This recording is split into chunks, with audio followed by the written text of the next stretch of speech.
சூட்டை தணிக்கக்கூடிய பிடிகரண குழம்பு எப்படி செய்யுதுன்னு பார்க்கலாம். 1/4 கிலோ பிடிகரணை எடுத்துக்கிறேன். ஒரு குக்கரில் போட்டாச்சு. இதுக்கு 1 டம்ளர் தண்ணி ஊற்றிடலாம். குக்கர் மூடி போட்டுடலாம். 3 விசில் வரட்டும். குக்கர் 3 விசில் வந்துருச்சு. ஏர்லாம் போயிடுச்சு. திறந்து பார்க்கலாம். இப்போ இந்த மாதிரி ஒரு கத்தி வச்சு குத்தி பாருங்கள், வெந்துருச்சு. இப்போ தோலை உரிச்சு கட் பண்ணி வச்சுக்கலாம். கடாய் அடுப்பில் வச்சு ஒரு குழிக்கரண்டி எண்ணெய் ஊற்றிக்கிறேன். எண்ணெய் காஞ்சிடுச்சு. கடுகு உளுந்து இதை போட்டலாம். கொஞ்சம் வெந்தயம் இதையும் போட்டலாம். கடுகு உளுந்து வெடிச்சிருச்சு. ஒரு மீடியம் சைஸ் வெங்காயம் பொடிசாக கட் பண்ணி வச்சுக்கிறேன். இதையும் போட்டலாம். வெங்காயம் கொஞ்சம் நல்லா வதங்கட்டும்.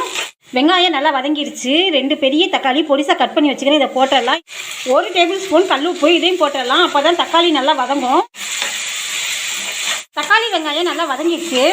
2 ஸ்பூன் குழம்பு மிளகாத்தூள் இதை போட்டலாம். 1/2 ஸ்பூன் மஞ்சத்தூள் இதையும் போட்டுடலாம். சின்ன நெல்லிக்காய் சைஸ் புளி கரைச்சி வச்சுக்கிறேன். இதையும் ஊற்றிடலாம். இன்னும் கொஞ்சம் தண்ணி ஊற்றிடலாம். உப்பு உரப்பெல்லாம் கரெக்டாக இருக்குதான்னு செக் பண்ணிக்கோங்க. எனக்கு கரெக்டாக இருக்குது. இப்போ மூடி வச்சிடலாம். இடையில திறந்து கிண்டி விட்டுக்கலாம். குழம்பு திறந்து பார்க்கலாம். சின்ன வெங்காயம் உரலில் போட்டு 1 பாதி வச்சுக்கிறேன். இதை போட்டுடலாம். வேக வச்சு கட் பண்ணி வச்சுக்கிறேன். இந்த கிழங்கையும் போட்டுடலாம். இப்போ எல்லாம் சேர்த்து ஒரு 2 நிமிஷம் இருந்தால் போதும். குழம்பு ஆல்ரெடி ரெடி ஆகிடுச்சு. இப்போ இந்த கிழங்கு நல்லா வெந்தது தான். இப்போ மூடி வச்சிடலாம். 2 நிமிஷம் கழித்து பார்க்கலாம். இப்போ திறந்து பார்க்கலாம்.